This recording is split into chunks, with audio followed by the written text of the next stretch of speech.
ও মাংস বিক্রি করে দিছি, কেজি প্রতি 100 টাকা করে বেশি পেয়েছি। আজ ভালোই লাভ হইলো। তাহলে বাড়ির জন্য নিয়ে আসোনি?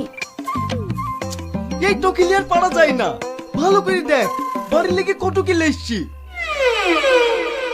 চালাকি করে চামড়ায় মাংস লাগিয়ে এসছি, আবার 4টে ঠ্যাঙ্গও এসছি। আর আব্বা আমার এখন বয়স হয়েছে, এখন ক্যালসিয়ামের দরকার, তাই ঠ্যাঙ্গুলা কাউকে দিইনি। কি বলেন আব্বা, ভালো করে নি? ই তো জামাই না, মাথার যন্ত্রণা। কি মধ্যে যে এই ছেলে সাথে আমার মেয়ের বিয়ে দিয়েছিল।